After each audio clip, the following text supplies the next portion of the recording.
There's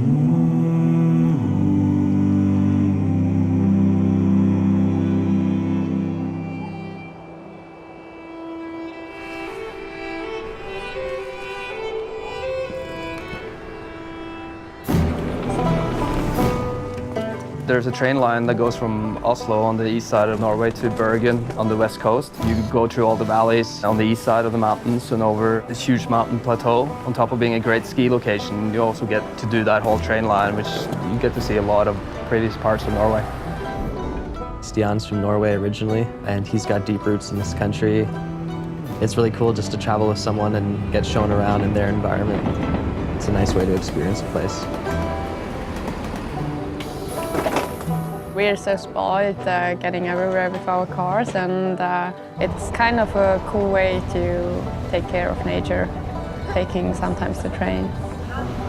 Yeah, I really like trains. It's such a good way of seeing a country. Driving a car, you kind of just see the road. You're sitting on the train, you feel like you're really going through the landscape and look out the window, read a book, listen to music, and you know, the landscape just kind of passes by.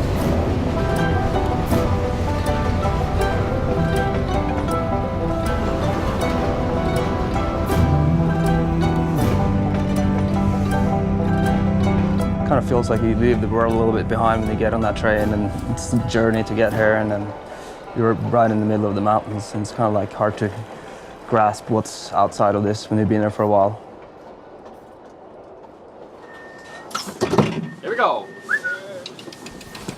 Oh God. Oh, sorry.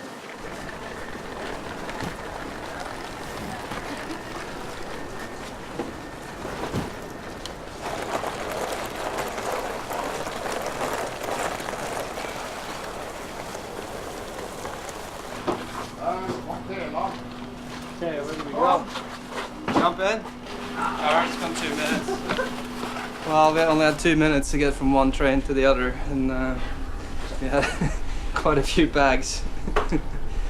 The train we came off is the line between Oslo and Bergen, and the train we're on now is called Flåmsbanen. It's one of the most scenic train routes in the world, and our hotel is like at the last stop of the Flåmsbanen.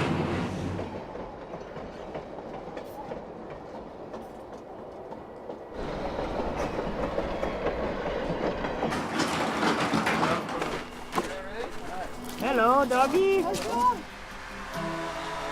You're not able to come here with a car or something else than a train or with your ski touring skis. So you just walk around with your ski touring skis to get around, and that's pretty cool.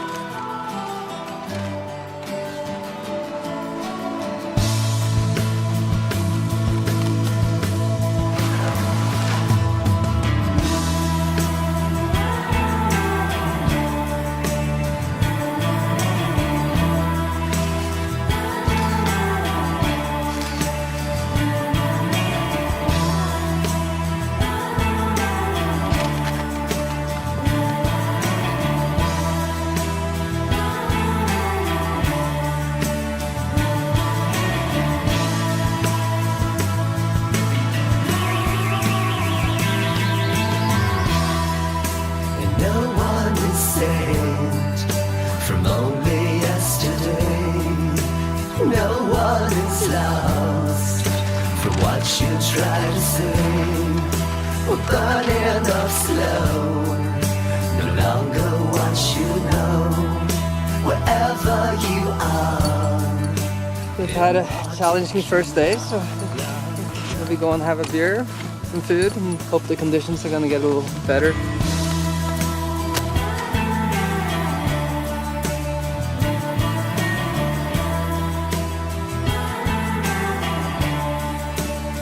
It's neat because we're kind of like on this little plateau above this massive ravine. It's really abrupt and really jagged and just like a really interesting place to be hanging out.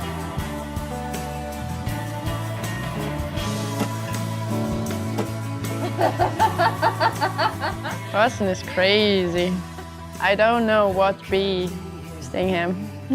Or do you say that in English? The snow conditions aren't that good, so it's cool to be around such people. We just need the snow to warm up a bit so that we can get on some steeper lines. I think for someone who spent so much time in beautiful places in his life, he's probably felt inspired to take photos. It's just something I do for fun, but I love doing landscape photography, and that contrast between light and dark, I think it's very interesting.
Quite a cool way of going ski touring, and one of the things you get used to when you do a lot of these trips is that you don't get lucky every time. I think you got to also take enjoyment in the people you're with and the places you are, and it's not all about the skiing, you know. Like, obviously I'm Norwegian, I've been to these places before, but I've actually never taken the train all the way to Bergen, I think. I think the last time I took this train, I was probably like 12 or something, you know, going skiing with my parents up in the mountains there. So it's definitely kind of like stepping back a little bit in time, the whole trip.